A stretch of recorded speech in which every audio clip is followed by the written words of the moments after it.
Bom, pessoal, agora a gente começa um novo assunto, né? Como eu falei para vocês, a gente vai começar a discutir em spin, né? E, bom, quando a gente fez a nossa construção abstrata, a gente começou com coisas do tipo um psi, é um vetor de estado, ele representa um estado físico de alguma coisa, né? De uma partícula, de um sistema de partículas, que seja, né? E ele pertence a um espaço de Hilbert, ok? Mas uma vez que você escreve um vetor dessa forma, não está nem um pouco claro qual é a natureza desse vetor, né? Agora, cuidado com os termos que eu estou usando, porque podem confundir a cabeça de vocês. Isso é um vetor no sentido de que ele faz parte desse espaço de Hilbert e, como tal, ele tem todas as propriedades de um vetor no espaço vetorial. Agora, isso aqui não é necessariamente um vetor no sentido de que é um objeto tridimensional ou no sentido de que é um objeto que aponta numa direção no espaço tridimensional, entendeu? Porém, não há nada que impeça esse objeto de ser assim, ok? Como que você pode fazer a conexão entre esses dois mundos aparentemente diferentes? Ou seja, o mundo do vetorzinho, aquele que vocês estão acostumados desde o começo do curso, né? E vetores desse tipo aqui. Como é que você conecta essas duas coisas?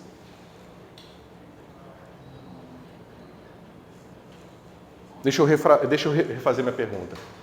Como que você como é que você acaba construindo um vetor de estado? Como é que a gente na mecânica quântica constrói vetores de estado de um ponto de vista físico? O que a gente faz fisicamente para construir um vetor de estado? A gente faz um experimento. Isso. E no experimento o que a gente mede?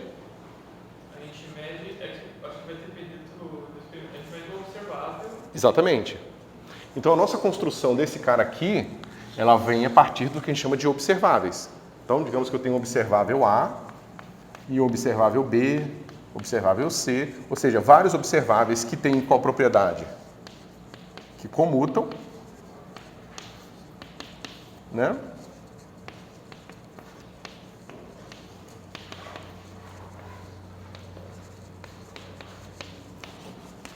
E aí você sabe, fisicamente, dados os axiomas da construção da mecânica quântica, e quando esses três operadores comutam, que você consegue construir agora um vetor de estado assim, A, B e C.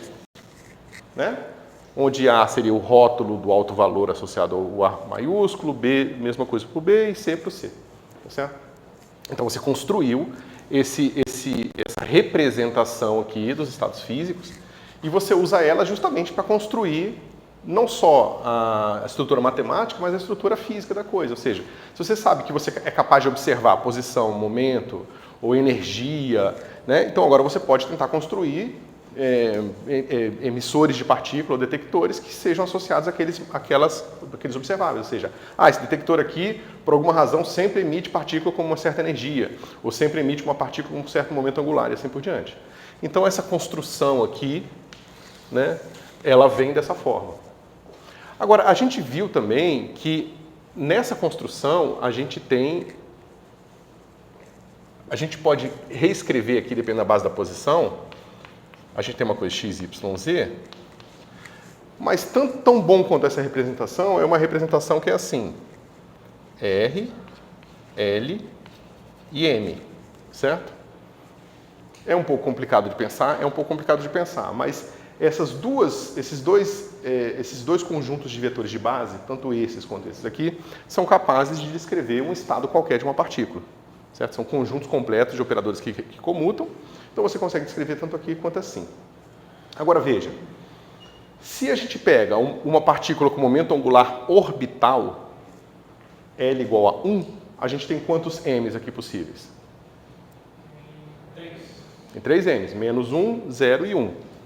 E essa representação tridimensional, a gente vai ver um assunto que vem, digamos, em paralelo, a gente vê rapidamente vetores que a gente chama de tensores esféricos, e vocês vão ver que essa representação de spin 1, ou seja, L igual a 1, a gente chama de spin 1, é uma representação igual a desses caras aqui. Tá certo? Então, basicamente, o que eu estou falando para vocês é que, se você escolher representar uma partícula física dessa forma, esse cara ele vai se comportar assim, ó. Eu tenho um psi, de R, tá certo? E aqui eu tenho um L igual a 1 e tenho M. Ou seja, eu tenho essas três componentes aí. Digamos que o meu L está fixo igual a 1 e eu tenho o menos 1, 0 e 1. Isso aqui tudo eu posso usar para formar uma coisa do tipo Psi1 menos 1 de R, Psi1 0, Psi1 mais 1 e R. Certo? Se eu aplicar um giro no meu problema, o que vai acontecer com essas componentes aqui? Elas vão girar de forma equivalente a um vetor, se eu tivesse aqui, por exemplo, um vetor V qualquer. Não é igual, tá? Porque é uma combinação linear de componentes cartesianas, digamos assim, mas é equivalente, tá certo? É equivalente a você girar componentes assim, V2 e V3, tá?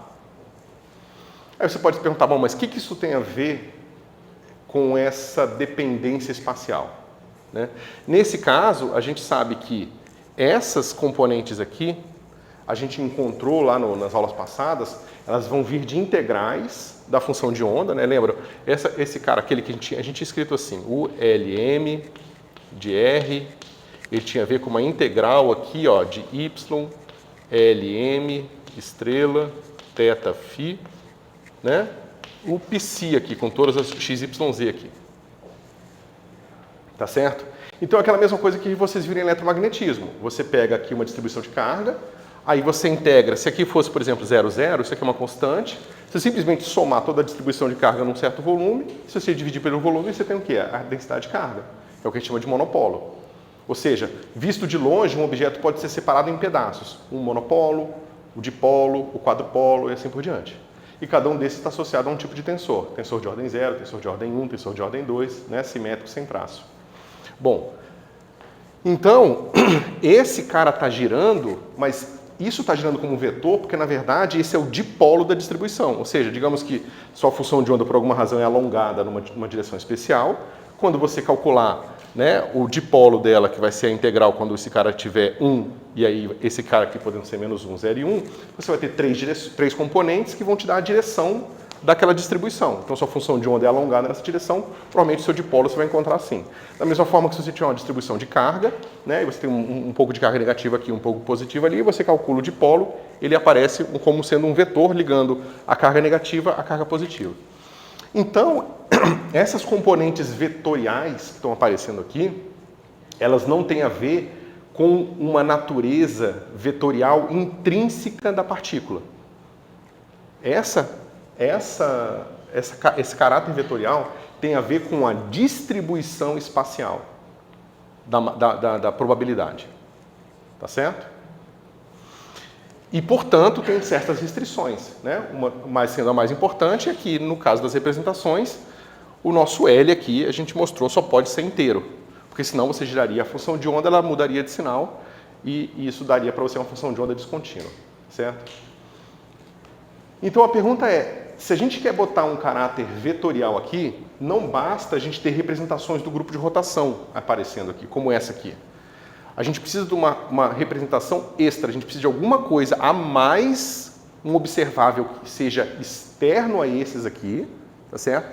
Que tenha também caráter de momento angular, né? Que tenha um caráter associado ao grupo de rotação. A gente vai reinterpretar a equação?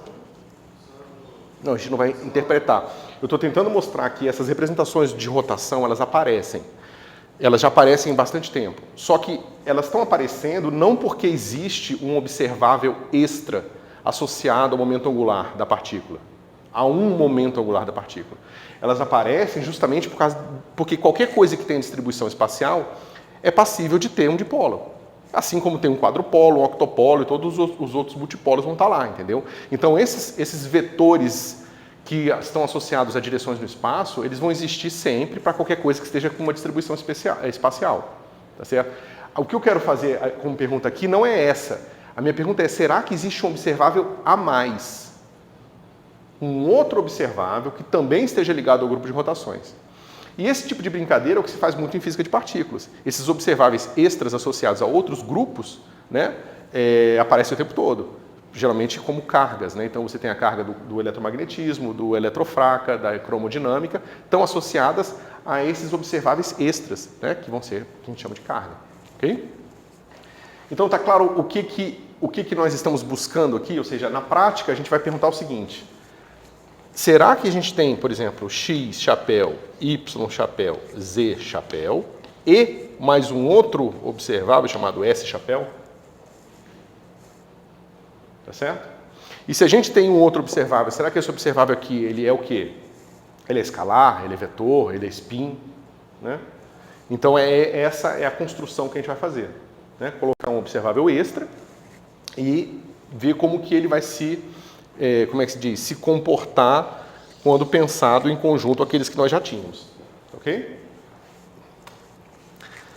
Nesse ponto, a natureza do spin, a natureza desse novo objeto, ela é, digamos, descoberta. Não é a natureza descoberta.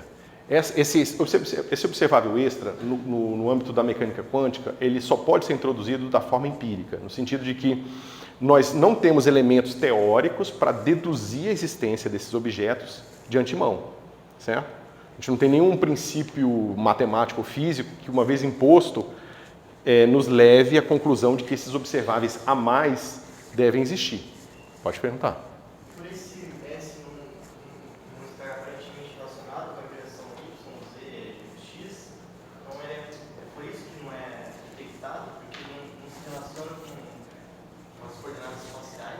Vai se relacionar, mas ele não vai ser, digamos, uma característica deduzida, não, como é que diz?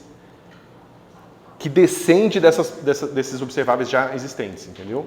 Não vai ser derivado desses observáveis, é uma característica a mais. Ou seja, não é o fato de que se eu faço uma distribuição, digamos que uma distribuição de probabilidade é assim, né? Ela é tridimensional, ela é bidimensional, então digamos que aqui é o pico, aí ela vai descendo, aqui vai ficando menos provável, tá certo? Eu tenho aqui um eixo X e Y,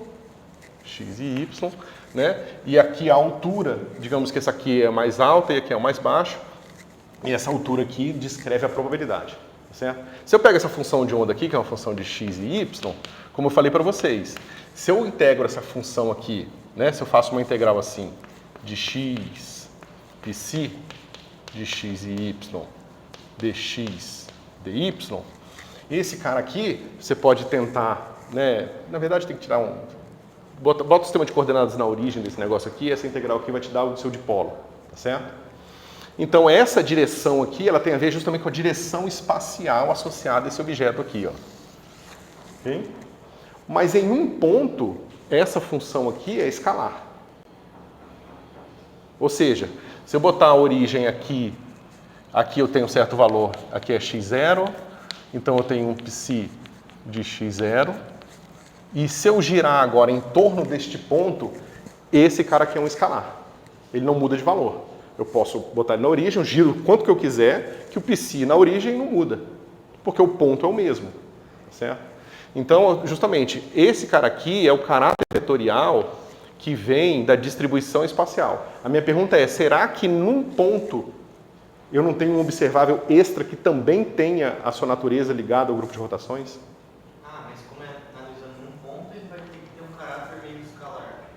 Não, ele vai ter. Esse aqui é o caso usual. Eu já quero justamente estudar o caso que não é esse. Ou seja, em que eu vou introduzir componentes, de certa forma, nesse objeto aqui, para que ele tenha um comportamento vetorial num ponto. Certo? Que o comportamento vetorial venha desse novo observável e não da forma que ele é distribuído no espaço. Só esqueci minha garrafa d'água, esqueci, né?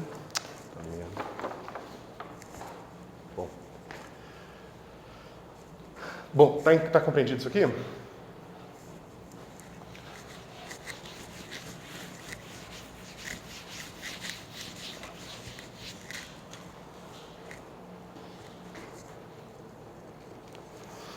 Bom, então a gente vai estudar coisas práticas, né? Então a gente vai fazer a hipótese de que esse observável extra existe. Se ele existe e comuta com os observáveis espaciais, como que a gente constrói representações agora simultaneamente de x, y, z e agora desse novo observável. E a gente vai estudar depois como que bota dinâmica nele, como é que ele interage com as outras como é que se diz, com os outros observáveis quando o tempo passa e assim por diante, ok? Como eu falei para vocês, é uma coisa que a gente mede no laboratório, a gente não tem nenhuma dedução a princípio, tá certo? Eu já fiz aqui a analogia com a multipolar, ok? Agora, antes de eu entrar nesse detalhe aqui, deixa eu falar um pouco sobre o grupo de rotações.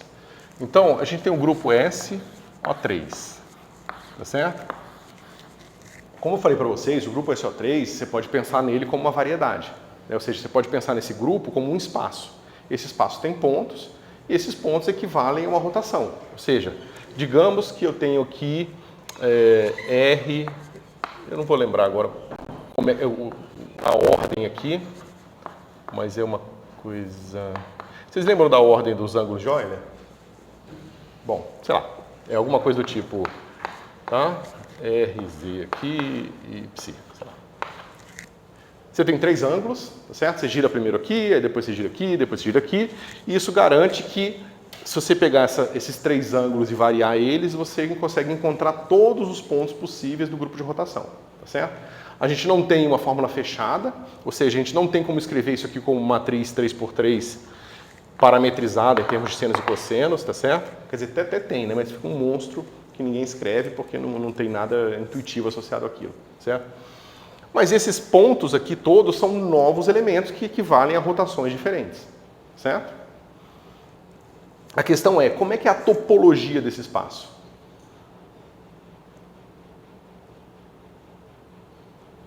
Vamos pensar aqui, antes da gente entrar na topologia desse espaço, deixa eu mostrar como que a gente pode ver a topologia de um outro espaço, que é mais simples de interpretar, né?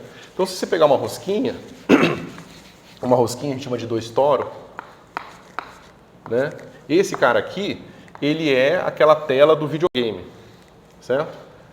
Só que é uma tela de um videogame um pouco diferente, porque esse lado aqui é igual a esse, ou seja, se seu personagem vai para aqui, ele, na verdade ele chega aqui, mas se ele desce, ele também chega aqui, certo? Seria uma tela de videogame também na vertical e na horizontal, ok? Beleza.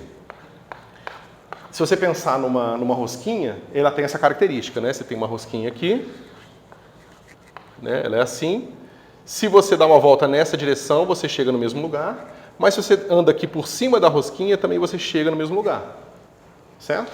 É aquele lance do lençol que você falou na aula retrasada. Isso. É um lenço que faz uma curva assim. Isso, é o que eles chamam do truque do cinto, né? Mas eu acho que o truque do cinto não é tão... Eu acho que essa descrição que eu vou dar para vocês, eu espero que seja mais intuitiva do que o truque do cinto, certo? Então, o que acontece aqui, pessoal? Eu estou andando aqui sobre a rosquinha e volto para o mesmo lugar. E aqui eu também volto para o mesmo lugar, tá certo? Se eu der 2 voltas aqui, pensa que eu peguei a rosquinha, peguei uma corda e dei um nó nela aqui, na corda. Eu não consigo fazer essa minha corda, digamos que seja um elástico. Certo? Se eu soltar o elástico, ele vai prender a rosquinha. Esse elástico nunca vai voltar para um ponto só. Tá certo? Agora, imagina que eu pego essa mesma rosquinha, eu vou botar ela maior aqui, e boto o elástico assim, ó, em cima dela. Só bota ela em cima dela. Eu consigo deformar esse elástico para um ponto? Consigo. Tá certo?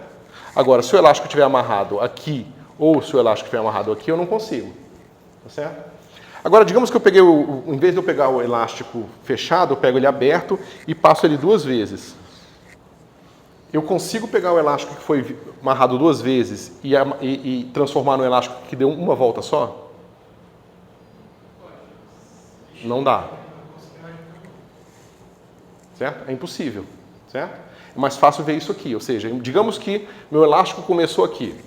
Aí eu peguei a outra ponta e vim com ele até aqui. Certo? Só que esse ponto é esse ponto aqui. Então, se ele está aqui, na verdade, ele está aqui também, porque os 2 pontos são o mesmo, tá certo? Aí eu trago ele de volta até aqui e colo ele aqui. Dei uma volta. Se eu pegar um outro elástico e começar ele aqui, vir até aqui, aí agora eu venho até aqui e colo ele aqui, eu dei 2 voltas e é impossível eu fazer ele ter uma volta só. Então, o número de vezes que eu dei de volta em cada direção, ela é independente, ela te dá um novo tipo de curva. As curvas de 2 voltas aqui não podem ser transformadas numa curva de uma volta. Se eu der uma curva de 2 aqui e 3 aqui, eu não consigo deformar em outra. Então, todas essas classes de curvas são classes de curvas diferentes, novas. Não enxerguei isso, não entendi essa nova curva. Eu estou te dizendo que as curvas aqui, elas estão associadas ao número de vezes que eu dei volta aqui. Então, eu vou pegar aqui um outro, um limpinho desse aqui. Se eu pegar essa curva aqui, ó, essa curva aqui eu consigo deformar num ponto. Se eu pegar essa curva aqui, ó, eu consigo deformar ela num ponto, certo? É só pensa que eu estou puxando ela para cá, ela vai virar um círculo aqui, agora eu deformo ela num ponto, certo? Agora, essa curva aqui, ó, eu não consigo deformar num ponto. Essa aqui, lembra que esse ponto é esse ponto aqui. Eu não consigo deformar ela num ponto. Eu não consigo pegar essa curva e fazer ela virar como essa aqui, ó. Eu vou deformando devagarinho, devagarinho, devagarinho, até ela virar um ponto. Essa eu não consigo, porque uma vez que ela está esticada aqui e aqui, eu não consigo mais fazer isso. Pensa num barbante enrolando numa rosquinha. Você não consegue, certo? Agora, qual a importância desses nós e dessas cordas, né? Se eu quisesse representar agora uma curva até a origem, esse espaço aqui, desenhar um quadradinho seria suficiente para mim?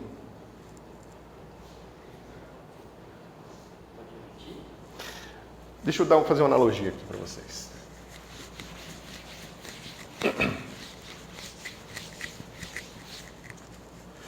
Quando você fala assim, esse cara aqui...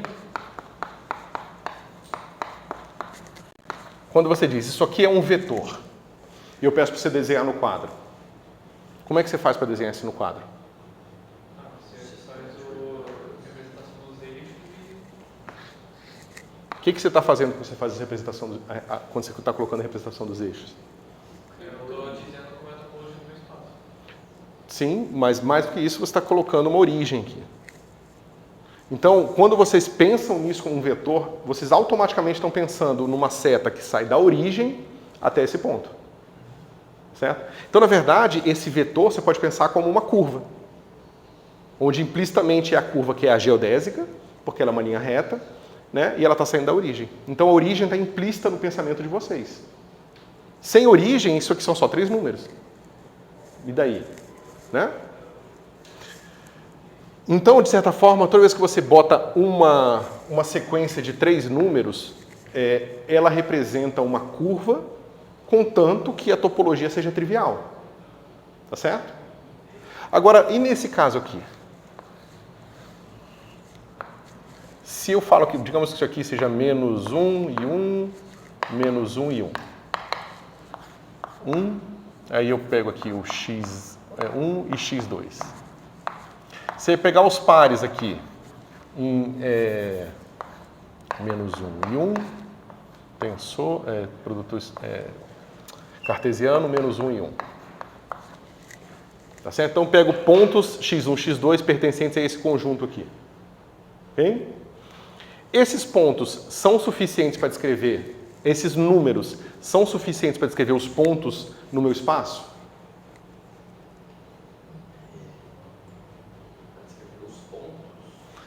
Botar feio. Os pontos você quer dizer? Pra... Delimita uma certa região. eu quero dizer o seguinte, eu quero associar um ponto desse meu espaço compacto a um par de coordenadas. Isso aqui é suficiente? É. Agora, e se eu quiser definir pontos nesse sentido aqui, ó, de curvas? É suficiente? Digamos que minha origem seja aqui. Tá certo? Aí eu falo que o meu outro ponto é esse cara aqui. Esse ponto aqui é suficiente para definir uma curva no meu espaço? Ou tem ambiguidade? Porque veja, esse ponto ele pode definir essa curva. Tá certo? Mas pode definir uma curva que vem por aqui. Ou uma curva que veio por aqui, e deu uma volta e depois chegou aqui. Ele é insuficiente, essas coordenadas aqui. Tá certo? Então, para definir essas curvas possíveis que ligam pontos na sua variedade, a gente usa o que a gente chama de espaço de recobrimento. Como é que é isso? A gente faz assim, ó. A gente pega um quadrado, tá certo? e repete ele. Bota um aqui, um aqui, um aqui, um aqui, um aqui, um aqui, um aqui, um aqui. Agora eu digo o seguinte, essa aqui é a minha origem, tá? Do meu quadrado básico, digamos assim. Se eu quero representar essa curva aqui, ó, eu faço assim. É aquela curva com topologia, digamos, com nenhuma volta. Agora eu posso também representar essa aqui, ó. É uma curva que leva ao mesmo ponto, porque esse ponto é esse ponto aqui. Só que é uma curva que veio pelo outro lado. Tá certo? E eu posso fazer curvas aqui, ó, que fazem isso aqui. Desculpa, essa aqui é indistinguível de qualquer outra, tá? Mas essa curva aqui, ó, né, esse ponto aqui, ele vai dizer uma curva que necessariamente passa por aqui. Tá certo? Não necessariamente passa por aqui, mas que tem essa característica topológica. Tá certo? Então, quando eu repito o meu espaço, eu estou representando as possíveis curvas. Tá certo? Por exemplo, vamos pegar aqui mais um aqui. Se eu pego a curva que vem daqui, é uma curva fechada, tá? Vamos falar de curvas fechadas, que eu acho que é mais fácil de pensar. Essa curva fechada aqui, ela é claramente diferente da curva fechada, que é essa aqui. Essa aqui é aquela que eu dei a voltinha na rosquinha por cima. E essa aqui, eu dei 2 voltinhas na rosquinha para o lado. Então, eu vou, tipo, desdobrando o meu espaço até ele digamos, recobrir todos os possíveis topologia, toda a possível topologia do seu espaço. Não entendi porque foi necessário 2 voltas do lado horizontal. Não foi necessário, só foi um exemplo. Eu poderia ter feito uma que só vem até aqui, por exemplo. Em vez de fazer essa, eu poderia ter feito essa aqui. Essa é só uma volta. Tem alguma coisa que parece que essa curva é Não, tanto que esse espaço aqui, eu posso dar quantas voltas eu quiser. Ele está associado a 2 números inteiros, que é o número de voltas que eu dei aqui e o número de voltas que eu dei aqui. Na verdade, quando você vai trabalhar com topologia algébrica, você vai descobrir que esse espaço ele é justamente ligado a Z1, a uma coisa do tipo Z. Vou botar aqui Z. Certo? Que é a classe dessas possíveis curvas que você pode fazer. Ok? Então veja. Para descrever os pontos no espaço, basta eu ter um quadrado. Mas para descrever essas possíveis curvas que tenham topologias diferentes, eu preciso desse meu espaço desdobrado. Tá certo? Aí vocês... Eu entendi como esse espaço desdobrado resolve o problema anterior, de você ter pontos suficientes para abranger todo... Deixa eu falar mais uma vez aqui então. De um jeito diferente, para ver se ajuda. Então vamos lá. Eu tenho aqui, digamos que em princípio, só esse meu quadradinho original aqui, certo? Aí eu falo, bom, quero descrever pontos no meu espaço. Então, coordenadas dentro desse quadradinho são suficientes para descrever pontos. Mas eu quero descrever curvas agora, tá certo? Então eu posso descrever uma curva assim, no meu espaço. Essa curva aqui, ela tem a mesma classe da topologia dessa aqui, porque ambas podem ser fechadas num ponto, tá certo? Agora, se eu quero descrever essa classe de curvas diferentes, com somente um ponto, deixando a origem implícita, eu posso fazer isso num quadradinho só, ou seja, esses pontos aqui, eles descrevem uma única curva para a origem? Ou existem classes distintas de curvas para a origem, tá certo? Que um mesmo ponto descreve? Mas o ponto central continua aquele que você falou, só aquele ponto lá, o ponto de origem. A minha pergunta é... Você pode definir qualquer ponto de origem. Eu quero descrever curvas até a origem, tá certo? A origem está implícita, da mesma forma que quando você escreve esse cara aqui, a origem está implícita. Eu quero descrever curvas até a origem. Para isso, basta eu dar um único par de números aqui? Essa é a pergunta. Para descrever uma curva até a origem, basta eu dar um par de números? Sim, eu acho que não, olhando Não, né? Porque você precisa saber quantas voltas foram dadas aqui e quantas foram dadas aqui. Então, você provavelmente poderia fazer uma coisa assim, ó, x1, x2, n1, n2. Digamos que esse cara aqui é o número de voltas que você deu aqui e o número de voltas que você deu aqui. Pode falar. Então esse número de voltas vai ser o análogo ao papel que esse novo operador que a gente está tentando... Ainda não. Ainda não? Aí, vai estar ligado, mas não vai ser análogo. Tá? Então, você pode pensar, se eu disser então qual é a posição e quantas voltas foram dadas, eu consigo dizer a curva, a classe da curva unicamente. Certo? Ou seja, para eu representar um cara que seja x1, x2, 1, 0, seria um cara aqui. Tá certo? Ou se for 1, 1, é um cara aqui. É o número de curvas que eu preciso até chegar... É o tipo da curva. É a curva que deu uma volta. Uma por aqui e uma por aqui. Se for 0, 0, dentro da mesma caixinha. Dentro da mesma caixinha, exatamente. Certo? Então eu consigo tirar a ambiguidade da classe de curvas desdobrando meu espaço.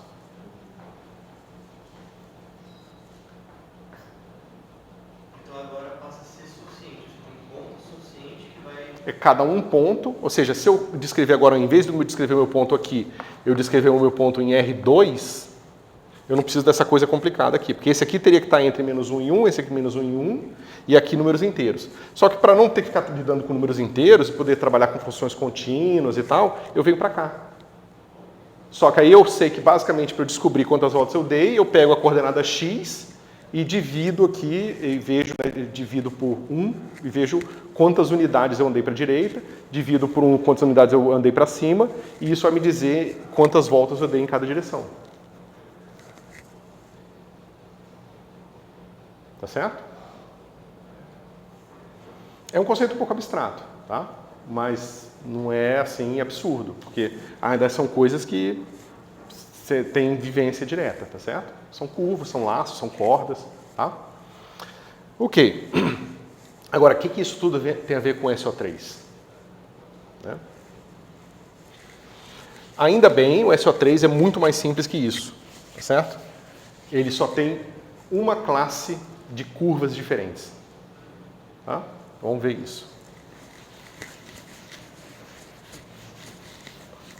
O SO3 ele pode ser parametrizado assim.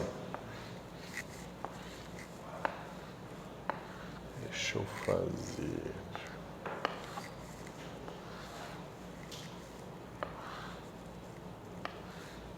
Tá? Pensa que eu tenho uma S3 aqui. SO3 é o nome do espaço? Isso. É o especial ortogonal 3. Né? Porque vão ser as matrizes 3x3, cuja inversa é a transposta, né, de determinante positivo. 1, no caso. Tá? Beleza. Pensa numa esfera agora. Uma esfera mesmo, não é S3 não, escrevi errado. Pensa numa esfera, ou seja, todos os pontos x, y, z, tal que x ao quadrado mais y ao quadrado mais z ao quadrado é menor ou igual a um certo a π. Certo? Eu tenho esse espaço aqui. Se eu pegar um vetor θ nesse espaço aqui, ó, eu vou falar o seguinte: θ dividido por módulo de θ. Esse cara aqui é uma certa direção no espaço nosso agora, tá certo? E o módulo aqui, o θ, que eu vou chamar que é o módulo desse vetor, é o ângulo que eu girei naquela direção. Certo? Essa esfera aqui, ela é suficiente para descrever todas as rotações possíveis?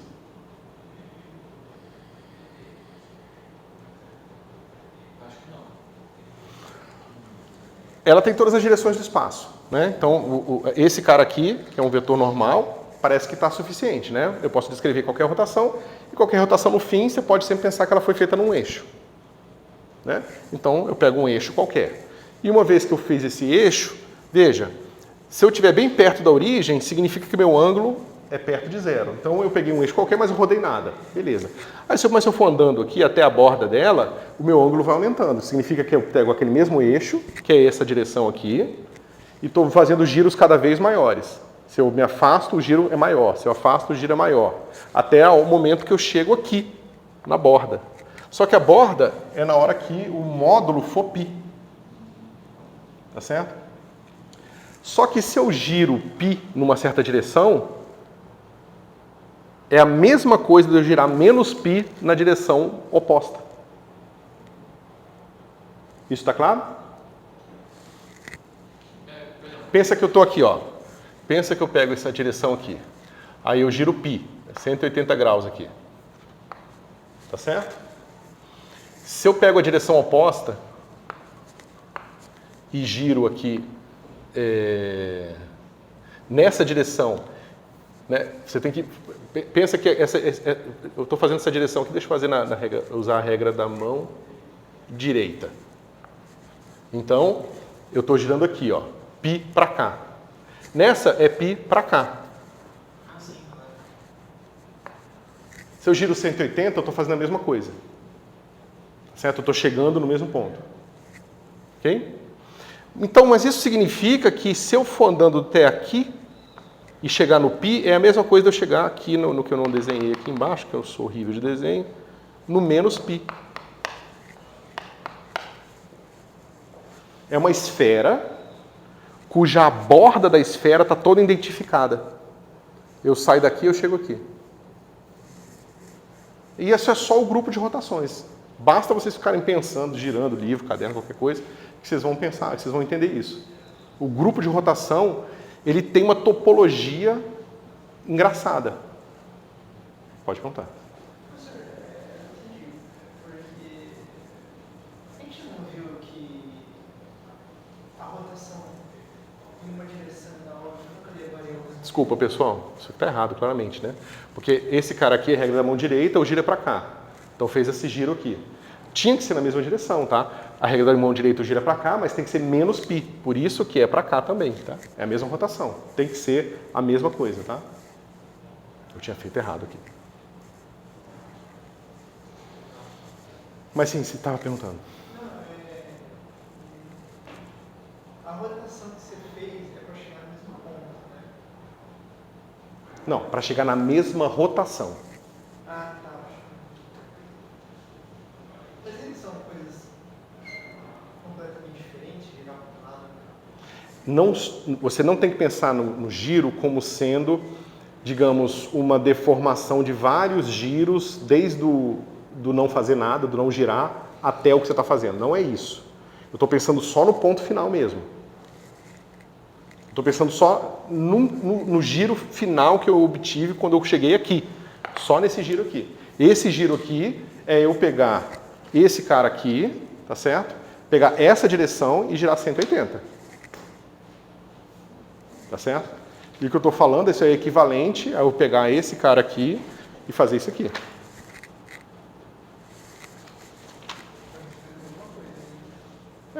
Eu sei, é isso que eu estou falando. Para 180 graus eu entendo que muda. Mas é só para 180. O π é identificado com esse outro π aqui. Mas uma volta completa eu volto no mesmo ponto, né? Não muda o sinal. Não muda o sinal, da mesma forma que aqui não muda nada. Eu dou uma volta, não mudou nada.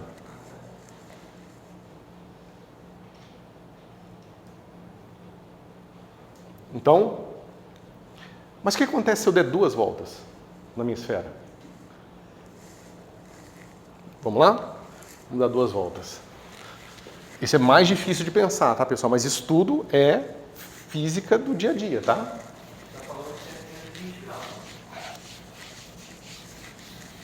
Isso, estou falando de 4π. Então, pensa que eu estou aqui. É claro que eu vou fazer só um corte da minha esfera, tá? Então, lembra, aqui é rotação nenhuma, aí aqui é mais rotação numa certa direção, até que eu girei π aqui. Só que girar π nessa direção é a mesma coisa de girar menos π na direção oposta. Tá certo? Então, eu vim até aqui e esse cara aqui dá um giro de 2π. Se eu pensar nisso, nessa rotação agora completa. Pensa no 2π não, eu acho que eu confundi. Espera, daqui a pouco a gente pensa no 2π. Ok? Beleza. Agora vamos fazer o seguinte. Vamos pegar e vamos pensar agora em curvas no espaço das rotações. Agora sim pensando numa rotação nenhuma, um pouco de rotação num certo ângulo e assim por diante. Aí você vai fazendo sequência de rotações aqui, ó. Tá vendo que essa sequência de rotações, ela se conecta? Ou seja, a rotação desse ângulo, nessa direção, com esse... Vou pegar aqui. Pegar um ponto aqui. Nossa. Vou fazer uma coisa assim. Vou pegar esse aqui assim. Aí vamos pegar aqui, ó. Esse cara aqui é um certo θ. Tá certo? E ele tem uma certa direção associada a ele e um certo módulo associado a ele. Tá certo?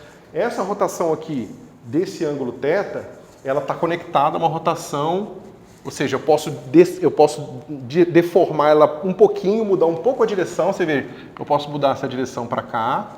Esse cara aqui, ele vai mudar um pouco a direção e um pouco o ângulo, mas essas rotações elas estão todas conectadas continuamente. Eu posso fazer essa, mas eu posso girar um pouco aqui, fazer um pouco aqui e posso fazer a outra. Então essas rotações elas estão todas conectadas continuamente. E aí eu vou deformando e fazendo várias rotações até fazer essa aqui. Só que fazer essa é igual a fazer essa. Aí eu vou rodando de volta até chegar na origem de novo. Tá certo? Eu posso fazer isso. Né? A maneira mais simples de você fazer isso é escolher um ângulo, uma direção fixa e fazer uma coisa reta. Tá certo? O que é essa rotação? É a rotação que eu vou só variando o ângulo até voltar no mesmo ponto, 2π. Tá certo? Agora, e se eu fizer isso aqui? Eu saio daqui, venho até aqui, só que esse ponto é esse ponto aqui, aí eu venho até aqui, saio aqui e chego aqui. Fez uma bola de basquete. Oi? Nós estamos desenhando esse ponto aqui, esse ponto aqui, como assim? Porque os pontos são os mesmos. Porque uma rotação de ângulo π nessa direção é sempre igual a uma rotação de ângulo menos π na outra direção. Os pontos são os mesmos. É igual a tela do videogame. Aquelas rotações elas são as mesmas. É a mesma coisa eu falar que girar π na direita é a mesma coisa que girar menos π no outro lado, entendeu? Girar π no outro lado. Eu acho que não entendi. Por que você precisaria de uma esfera para representar essa curva? Não. A curva são pontos na esfera e cada ponto na esfera representa um tipo de rotação diferente. Porque ele te dá uma direção diferente com um módulo diferente. Tá certo?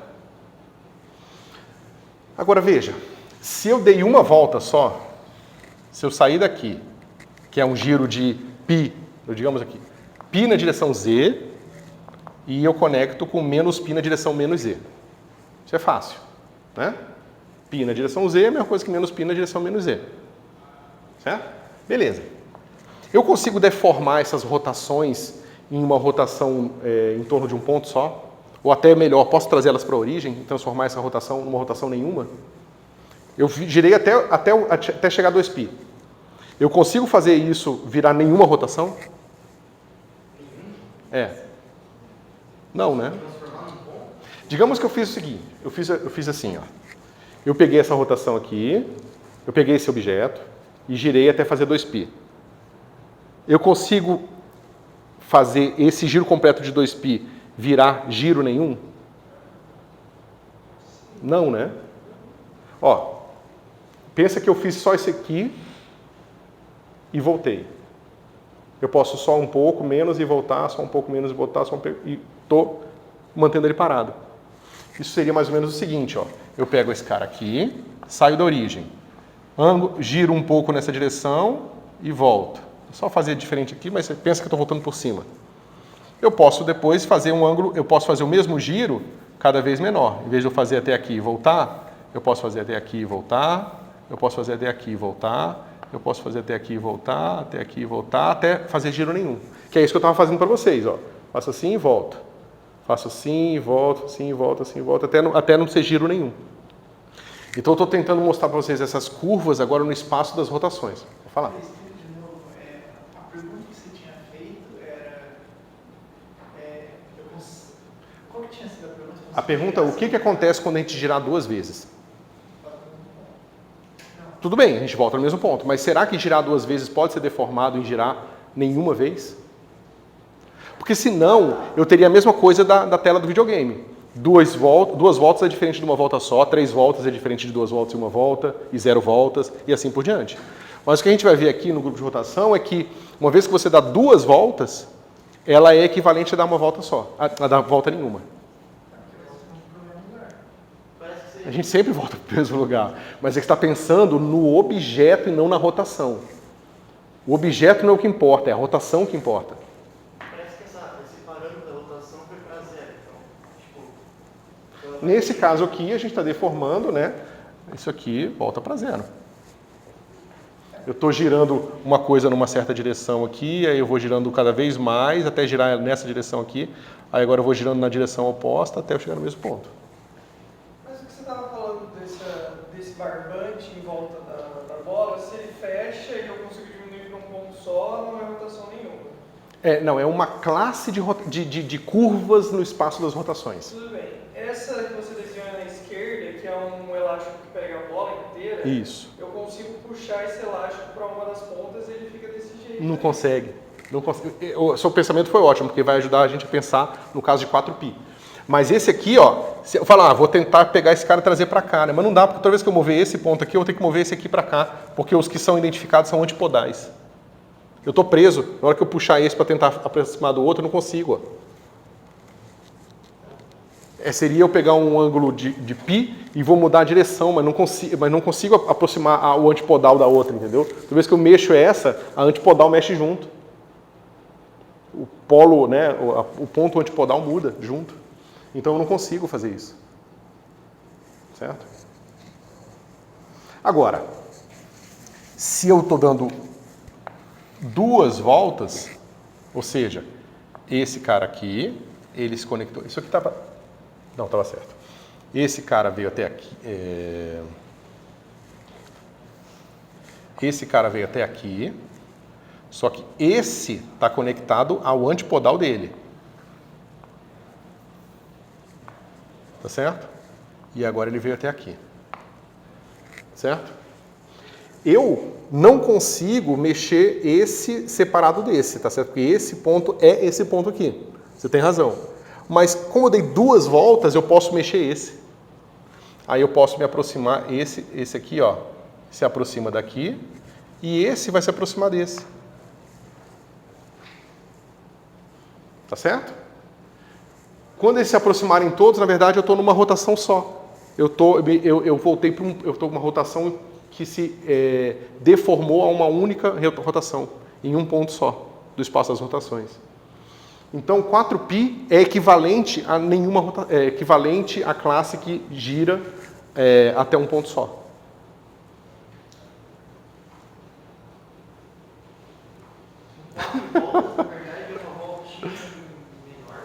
Não, uma volta de 4π no espaço das rotações é topologicamente equivalente a uma outra curva qualquer que seja reduzida a um ponto. Ou seja, essa curva aqui, ó, sai da origem e faz assim, ela é equivalente a essa. Você não precisou aplicar nenhuma condição de contornar, foi só girar 2 vezes. É só 4π. Então, o nosso SO3 ele tem uma topologia estranha. Ele não é igual ao toro, que você pode dar 1000 voltas é diferente de 999 voltas. Né? Ele só tem 2 classes. Ou é nenhuma volta, ou é uma volta. Porque 2 voltas já é igual a nenhuma volta. Então só tem 2 possibilidades. Certo? Se eu quisesse fazer o meu espaço de recobrimento para definir meu SO3, o que eu precisaria? Se eu quisesse agora fazer um espaço de recobrimento, lembra que eu fiz esse cara aqui, ó? Eu fiz assim, né? Esse quadradinho, aí eu recobri com outros quadradinhos que significavam quantos laços eu dei em cada direção. Se eu quiser fazer isso com o meu SO3, basta fazer o seguinte, eu pego aqui uma esfera, lembrando que isso aqui sempre é o corte de uma esfera, tá? Eu pego uma esfera e conecto uma segunda esfera aqui, ó. Aí eu posso fazer o seguinte, eu saio daqui, vou andando até aqui, esse ponto é esse ponto aqui, aí eu ando até aqui, só que esse ponto é esse ponto aqui. Eu volto para cá. Então, com as duas esferas, eu fiz um recobrimento que me descreve quaisquer tipos de classes de curvas no meu espaço. É o equivalente a dar 4 voltas? Isso aqui é equivalente a dar 4 voltas. Porque, ó, andei π, aí depois andei mais π, mais π e mais π. 4π. Cada raio desse cara aqui é π. Andei 4π. Para voltar para o mesmo ponto. Mas ainda respeita o espaço SO3 fazer isso? Eu preciso das duas esferas para poder descrever as classes de curvas diferentes em SO3. Qual truque que eu usei aqui, pessoal? Qual truque que eu usei aqui? Eu falei o seguinte, em vez de eu usar só esse quadradinho dentro do meu R2, eu vou usar o meu R2 inteiro. Tá certo? Aqui a gente vai usar um truque um pouco diferente.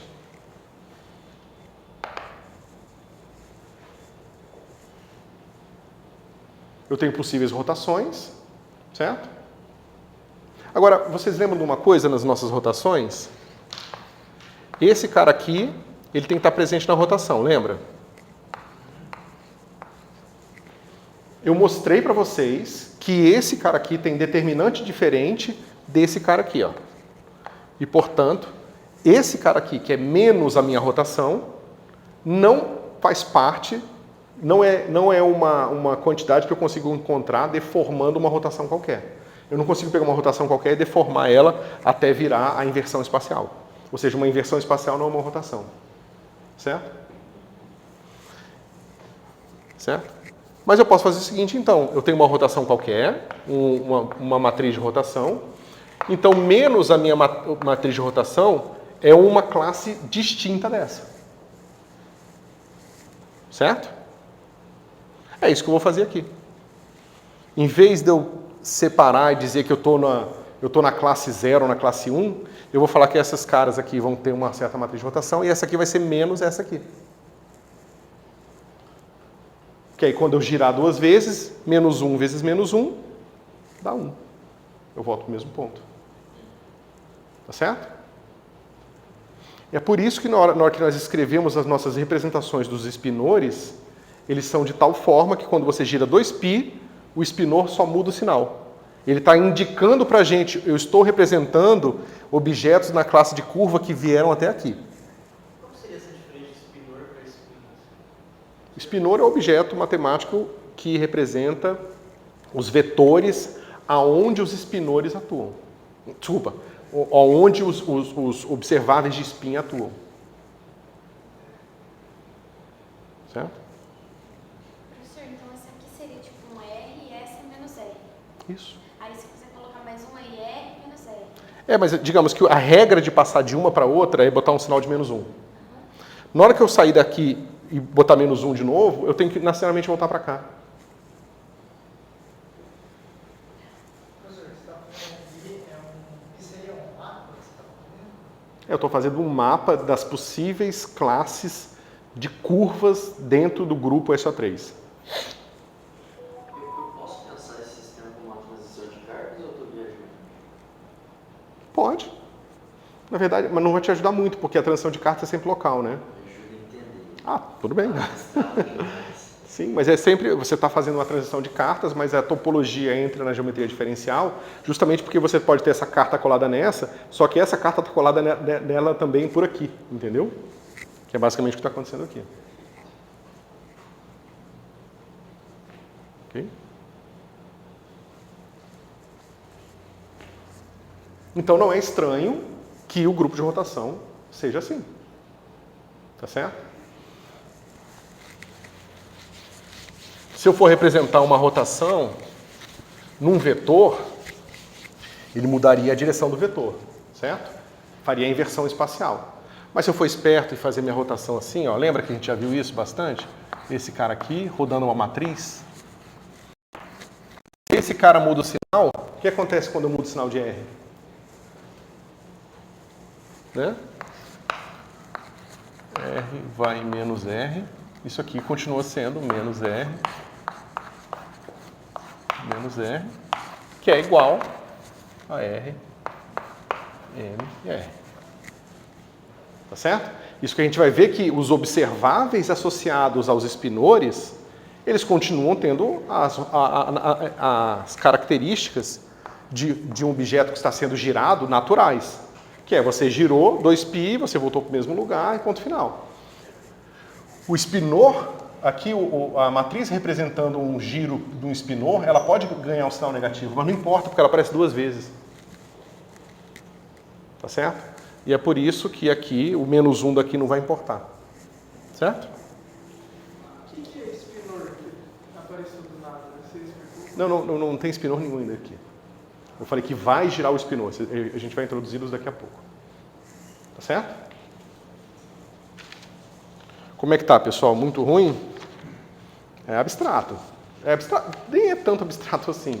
Mas não é tão fácil você... Não, o que eu quero dizer é o seguinte. Eu não estou falando, por exemplo, se eu estivesse falando de uma carga de sabor da eletrofraca, aí é totalmente abstrato, porque é um giro no espaço que ninguém nunca viu. Esse aqui ainda é o espaço que a gente está aqui, entendeu? Nele. Então é um pouco mais fácil do que sabe, cronomodinâmica, que é uma carga esquisitíssima, que a carga tem carga. Imagina, a carga tem carga, ó. O condutor da carga tem carga, ou seja, é como se o fóton tivesse carga elétrica. Então, a gente não está falando de coisas assim, a gente está falando de coisas mais simples, certo? Qual seria o espaço, então, que a gente dá infinitas voltas e isso vai equivaler a infinitas voltas de fato? Não tem. Ainda bem, porque aí, imagina, além de espinor, a gente teria todos os outros objetos que se representariam as classes de cargas diferentes, as classes de giros diferentes. Por isso que a gente só tem férmio e bóson. Se a gente tivesse infinitos, teria férmio, bóson, aí você pode botar um monte de nome de físico até o infinito, entendeu? Se conseguir ver isso, Não, bom, não dá para ver ainda com os elementos que eu já dei para vocês, mas a ideia é vocês chegarem adiabaticamente perto de conseguir ver essas coisas. Certo?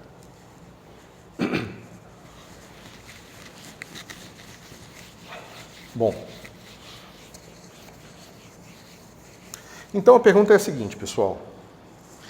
Eu estou dizendo para vocês que não é tão estranho assim a gente procurar representações de spin meio, tá certo? De que essas representações de spin sementeiro são essas representações que vão te dar, essas rotações que te dão menos 1, elas têm a ver com a sua vontade de representar plenamente todos os possíveis elementos topológicos do grupo de rotação, tá certo? Agora, a pergunta é a seguinte. Se eu estou descrevendo agora minha função de onda num ponto x do espaço e eu quero dar agora um elemento neste ponto associado ao grupo de rotação, basicamente o que eu tenho que fazer é que eu tenho que botar a minha função de onda aqui, botar 0, num vetor. 2, 3, 4, assim por diante. Ou seja, eu vou dizer que num certo ponto do espaço, ao invés de eu ter simplesmente um psi de x, eu vou falar, não, nesse mesmo ponto do espaço, eu quero ter um psi θ de x. De forma que, agora, quando eu girar em torno deste ponto, essas componentes aqui vão se misturar. Tá certo? Veja, é diferente do exemplo paralelo que eu dei aqui. Por exemplo, quando a gente bota uma carga para representar uma interação fundamental, essas componentes aqui, elas não têm a ver com o giro do espaço. Eu estou querendo introduzir novos observáveis associados a potenciais características de rotação diferentes da função de onda num ponto quando a gente faz giros no espaço. Porque são características que vão estar associadas às observações de momento angular. Certo? Então, eu não estou girando aqui no espaço dos sabores, eu estou girando no espaço tridimensional. Certo? Então, eu venho com essa possibilidade aqui. Ok? Agora, se esse treco está girando em torno de um ponto, Então eu sei que eu posso organizar esse vetor aqui em componentes, tá certo? E estudar a rotação dessas componentes aqui. Tá? Só que nós vimos que quando a gente faz um giro no espaço, a gente tem uma matriz, deixa eu botar uma barra aqui, tem uma matriz de rotação, e vocês, com sorte, lembram disso aqui tudo, né? Quando eu fizer um giro dessas componentes, talvez essa aqui seja de spin 0, mas digamos que a daqui também seja de spin 0, tá certo? Digamos que depois eu tenho uma coisa de spin 3.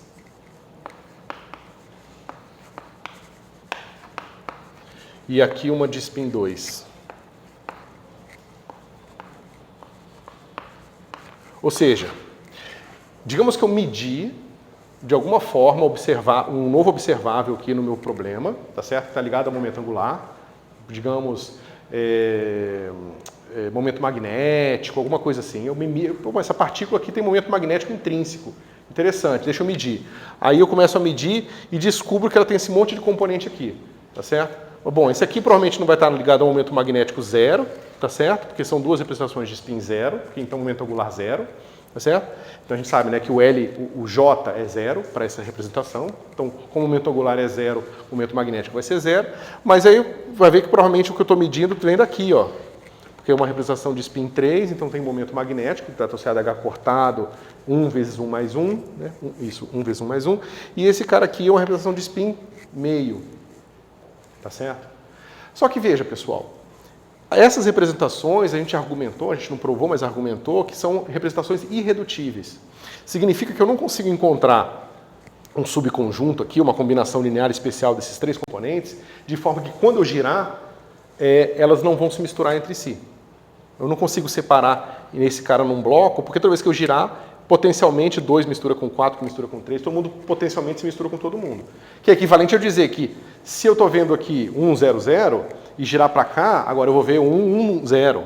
Entendeu? Então, eu não tenho como separar essas componentes como coisas diferentes, já que toda vez que eu olho de um outro ponto de vista, essas três componentes são necessárias para descrever aquilo que eu estou querendo descrever.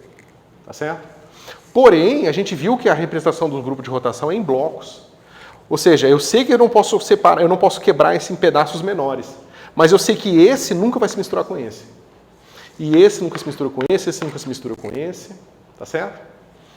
Então, por exemplo, um problema que você tem na teoria de cordas é que quando você faz uma redução para o espaço 3 mais 1, que é o nosso espaço, e você procura essas representações aqui, aparece um monte de representação escalar. Então, a teoria de cordas prevê um monte de campo escalar que a gente nunca observou. É um dos problemas da teoria de cordas. Certo? Que na hora que você descreve ela como sendo as cordas, é uma coisa. São as cordas lá em dimensões altas e tudo mais. A hora que você reduz para o espaço tridimensional, você fala, como é que eu veria esses objetos agora reduzidos para essa dimensão do ponto de vista do grupo de rotação? Ah, tem um escalar, tem outro de spin meio, tem não sei o que. Você encontra justamente, você encontra o eletromagnetismo, você encontra todo mundo lá, o que é ótimo. Mas ao mesmo tempo você encontra um monte de coisa diferente que você nunca observou. Né? Mas só para dizer que é assim que a gente faz para classificar o que é igual, o que é diferente. É pensar no grupo, pensar naquelas coisas que se misturam entre si, mas não se misturam com as outras. Tá certo? Então a gente extrai, a gente fala, então na verdade não é porque eu estou observando uma partícula só. Eu vou dizer que isso aqui é uma partícula, esse é outra e esse é outra. Então na verdade eu nem sabia, mas eu estava lidando com um conjunto de partículas e esse momento magnético que eu estava medindo tem a ver com a combinação dos momentos magnéticos das partículas que estão ali dentro daquele bolinho que eu não sabia. Da mesma forma que a gente observava um átomo, achava que era átomo, mas não era, né? Tem um monte de partícula lá dentro, tá certo? Mas durante o experimento, para eu querer filtrar esses grupos que têm as semelhanças, para eu fazer uma classificação dessas partículas, eu tenho que impor alguma coisa no experimento? Não, o experimento vai te dizer justamente isso, né? Que independente da maneira que você faça, se você fizer o experimento com orientações diferentes, você vai ver que essas componentes aqui não vão se misturar no seu experimento. Tá certo? Vão se misturar algumas... Entre si, mas não umas com as outras. Exatamente. Certo? Ou seja, nós estamos aqui amplamente justificados em estudar uma representação irredutível em separado das outras. Eu não preciso mais falar assim, esse negócio gira de alguma forma que eu não conheço, eu preciso botar todas as representações lá. Como elas não se misturam e a gente vai fazer o passo, digamos, quase filosófico de dizer que por não se misturarem entre si são coisas distintas, eu posso estudar uma separada da outra. Que é o que a gente vai fazer. A gente faz uma para o spin, uma para o elétron, uma para o fóton, e cada uma delas vão ser representações diferentes. Porque o fóton também tem spin. O fóton não só ele está definido num ponto, mas em um ponto ele tem mais observáveis associados a ele, que é a polarização, né, como vocês viram, que tem a ver, tem uma ligação intrínseca com o spin. Tá certo? Se elas fossem misturadas, teria que fazer um experimento dele. Se elas todas se misturassem sempre, a gente provavelmente nem não teria nome separado, seria assim, tipo, a partícula. Não ia ter a partícula A, B ou C, ia ser só a partícula. Todo mundo ia ser feito, todas as coisas seriam feitas da A partícula. Mas, bom. Acho que a gente viveria num universo bem mais simples, né? Nem sei se nós poderíamos existir num universo assim, é difícil imaginar. Teria na história alguém que tentou propor isso, uma teoria unificatória? Tem, né? Porque, veja, aqui a gente está falando de representações de um certo grupo, que é o grupo de rotações. Né? O que as pessoas perceberam é que você pode representar também as interações fundamentais com cargas nesses outros espaços que são intrínsecos e não ligados à rotação. Então tem o espaço U1, que está ligado ao eletromagnetismo, o SU2, que está com eletrofraca, e o SU3, que é cromodinâmica, tá certo? E aí as pessoas falaram, bom, mas se descreveu, foi funcionando, talvez a gente chegue no SU qualquer coisa e unifique tudo. Ou seja, todas as interações fundamentais da natureza possam ser descritas como representações desse grupo grande. Né? Mas nunca conseguiu, esse é um programa que nunca terminou, porque tem vários problemas. Acontece de aparecer objeto do ponto de vista do grupo de rotações novos, que a gente não encontra, monopolos, coisas esquisitas, entendeu? Então, não parece ser um bom caminho, porque já faz aí, sei lá, indo para 80 anos, assim, desde que o começo do programa até agora, e não se chegou a lugar nenhum. Mas uniu com as forças aí, né? A eletrofraca. Com A eletrofraca. tá. A fraca e a eletromagnética. Então foi algum grupo de rotação que conseguiu unir. É o SU1 e SU2. U1 SU2, porque o U1. Tá certo? Então é o que a gente vai fazer. A gente vai fazer o seguinte, a gente vai dizer que esse cara aqui como é que se diz? É um elemento de uma das representações irredutíveis e vai estudar as consequências. Aí a gente vai começar a construir objetos, ver como é que bota condições iniciais, ver dinâmica, ver como é que isso fica nos experimentos e assim por diante. Tá certo? A gente vai começar com um grupo, né, com a representação de spin meio, que é a mais simples depois da escalar. Certo? Não entendi o que você quer dizer com redutível. Irredutível. Ou seja, esse bloco não pode ser quebrado em blocos menores. Se você pensar no J1, J2, J3, lembra quando vocês fizeram? Os J's são aquelas matrizes gigantes, infinitas. Mas essas matrizes J, elas podem ser quebradas no J, J aqui. Essas aqui são esses blocos aqui. Então tem um J aqui 2, tá certo? Vai ser uma representação de dimensão 5, né? Então esse cara aqui vai ser uma matriz 5 por 5. Essa matriz 5 por 5, ela não pode ser quebrada numa 1 por 1 e uma 4 por 4. Eu não posso pegar para todas elas, talvez para uma eu consiga, porque uma eu consigo sempre deixar diagonal. Mas se eu pensar no JI aqui, eu teria que diagonalizar, eu teria que blocar J1, J2 e J3. E é impossível blocar todas as três, porque elas são irredutíveis. O que significa para a gente, já que as rotações vão ser exponenciais dessa J aqui, que quando eu aplicar isso aqui na representação de 5 dimensões, como todas as matrizes vão ter componentes aqui fora dos blocos, então as 5 dimensões sempre se misturam entre si quando eu fizer giros gerados por esse gerador aqui. Por isso que eu pedi para vocês fazerem essas contas, tá? Porque é essencial para vocês entenderem a razão que nos permite blocar e estudar agora em separado as representações de spin 0, spin meio, spin 1, spin 2 e assim por diante. Porque elas não vão se relacionar entre si. Tipo, quando elas são blocadas, você vai poder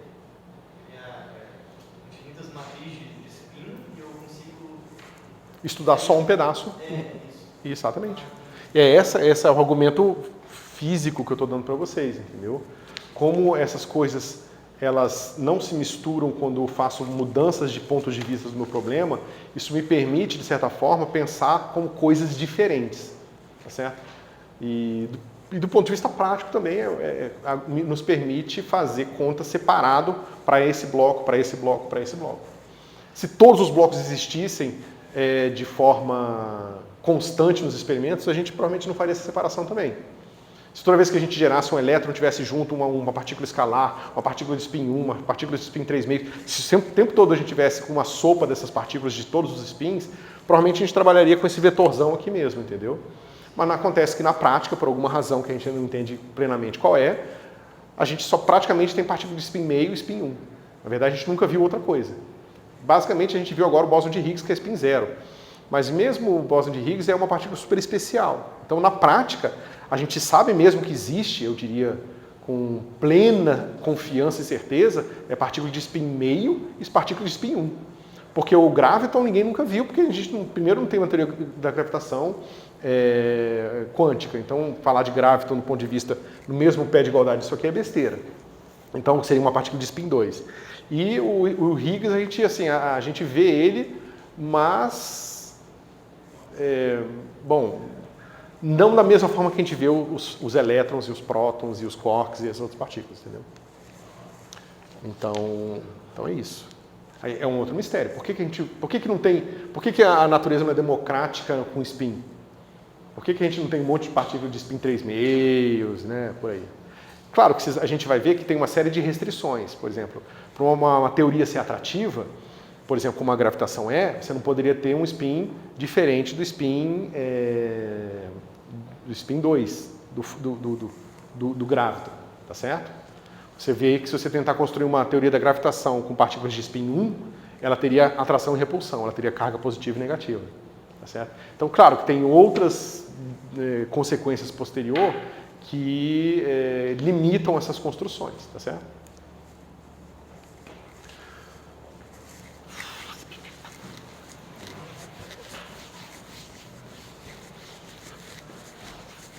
Bom, essa aula de hoje foi só viagem, né? Agora vamos ver se dá tempo de a gente começar alguma coisa prática.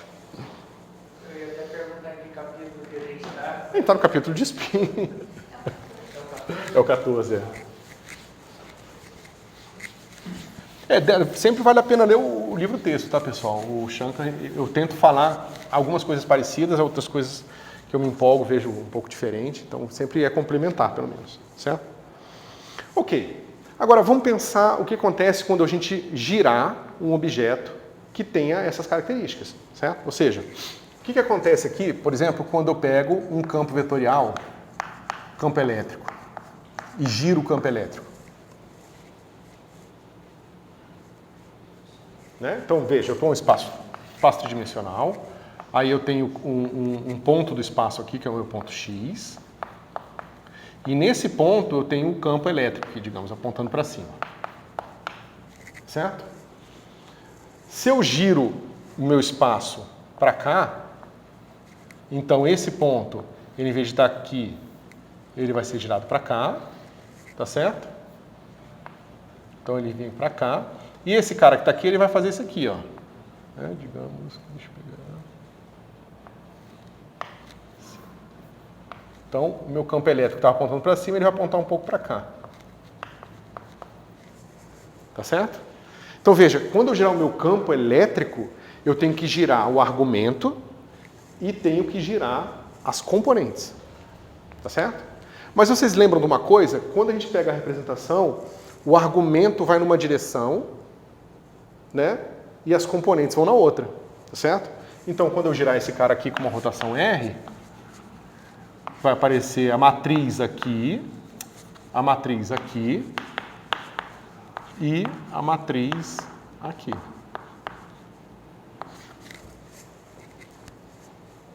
Tá? Essa aqui representa esse giro, tá certo? E essa aqui representa esse giro aqui. Deixa eu ver se está certo. Isso. Tá certo? Então, veja, para que esse cara tenha o mesmo valor desse cara aqui, ele tem que ter um R menos 1 aqui. Porque quando eu aplicar R menos 1 no X rodado, eu tenho o mesmo valor que ele tinha aqui. Mas as componentes, independente disso aqui, as componentes têm que ter sido giradas, né? Vou botar aqui assim. Para o meu E aqui ter o mesmo valor certo, o meu E agora ele tem que ser assim. R, E, de R menos 1. Por quê? Porque eu quero saber quanto que é o valor agora do meu campo girado aqui nesse ponto. Mas que ponto é esse? É o ponto X que foi rodado.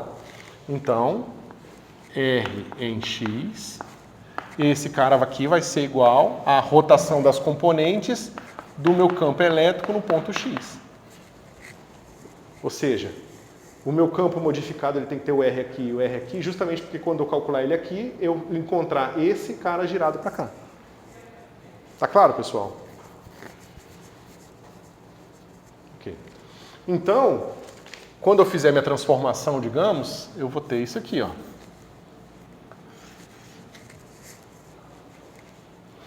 Quem que gera essa parte da rotação aqui, pessoal? Oi? É o momento angular, mas quem são os operadores que geram esse cara aqui? LX, LY e LZ. Lembra? A gente fez a continha, ou espero que vocês tenham feito a continha. O LZ, por exemplo, ele tem a ver com o DD-Φ, o DD-θ. Né? Esses caras aqui vão estar relacionados ao DD-Φ, tá certo? Então, esses caras aqui vão dar a rotação no argumento. Certo? Quando eu fizer uma rotação infinitesimal, isso aqui vai ficar o próprio E, mais uma certa matriz aqui, deixa eu ver. Deixa eu fazer assim. Vai ficar uma coisa assim. Ó. Identidade menos I epsilon sobre H cortado LZ. Digamos que eu fiz uma rotação de ângulo infinitesimal em torno do eixo Z, certo? Só que eu também vou ter menos I epsilon sobre H cortado. O ângulo é o mesmo, porque o ângulo é o mesmo, tá certo? Só que o gerador de rotação aqui que eu vou chamar de SZ.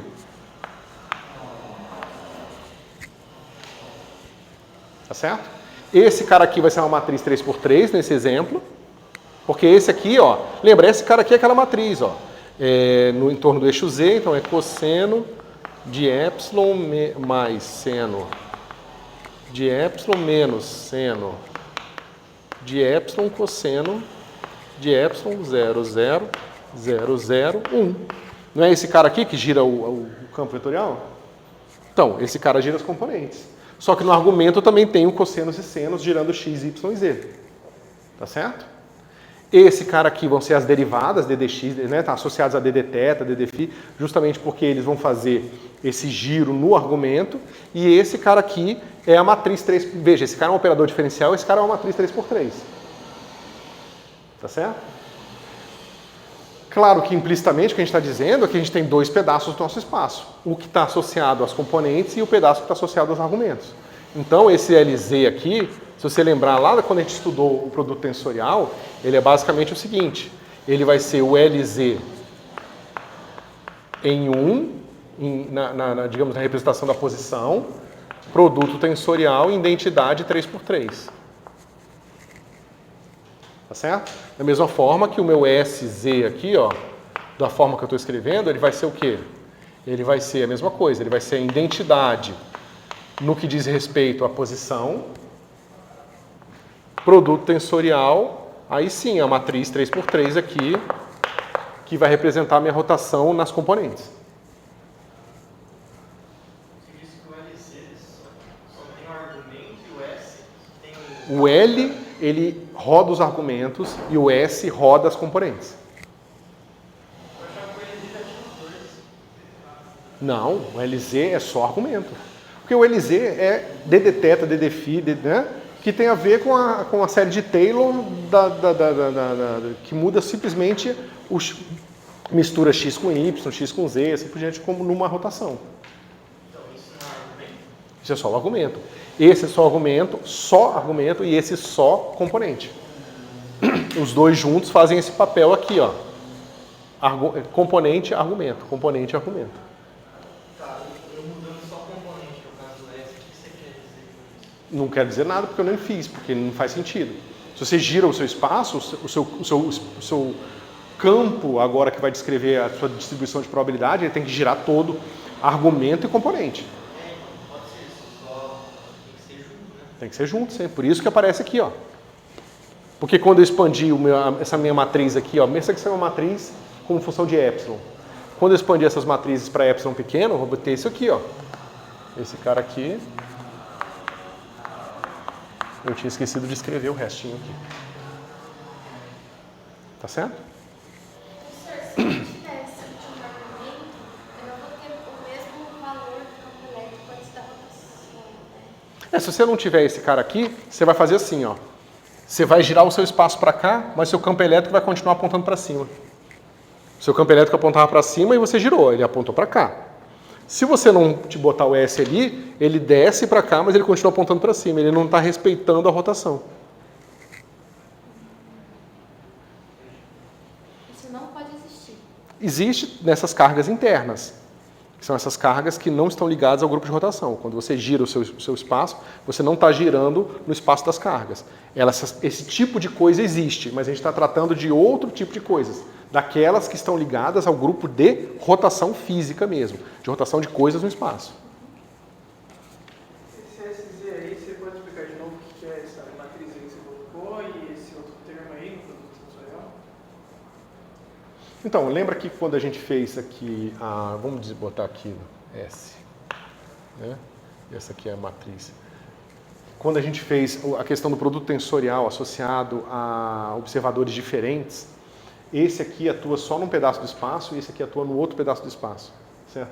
Então, como agora estou estendendo o meu espaço para botar os observáveis de posição, mas também os observáveis de direção, eu preciso agora representar esses operadores nesse meu espaço produto tensorial, argumento e direção, digamos assim, certo? Só estou dizendo que o meu LZ, na verdade, ele é aquele LZ que você já conhece, que tem a ver com DDFI, tá certo? Produto tensorial, matriz 1 por 1, matriz de identidade 3 por 3, certo?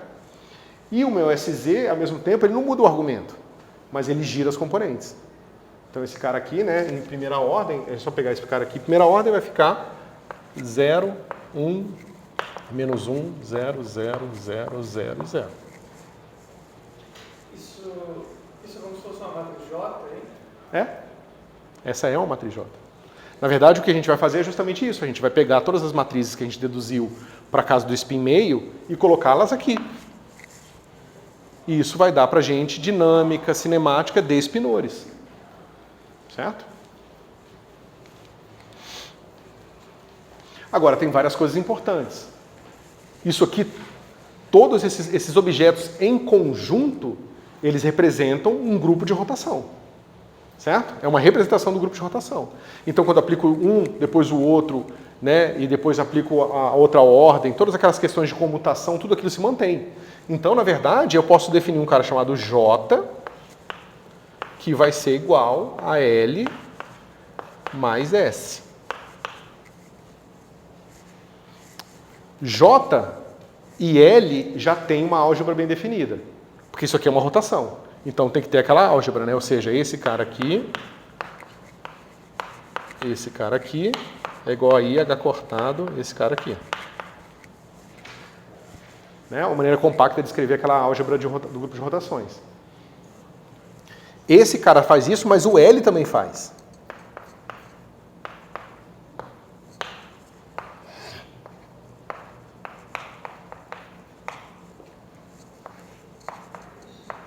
É fácil de ver, então, que se esse cara faz isso e esse faz isso, S também faz. Então, S também é um elemento do grupo de rotação. Mas a gente já construiu para ser, né? Não é muita surpresa, mas isso está tudo consistente aqui. Ok? Essa parte aqui, pessoal, é a parte angular, a parte orbital. É aquilo que tem a ver com a posição no espaço, com a distribuição, com as direções do espaço, onde tem mais ou menos probabilidade. Enquanto esse cara aqui tem a ver com essas componentes a mais que a gente não esperava inicialmente que a função de onda pudesse ter, mas a gente descobre empiricamente no laboratório que ela tem. Quando você estuda a função de onda elétron, você descobre que tem um momento angular associado a ponto a distribuição do elétron.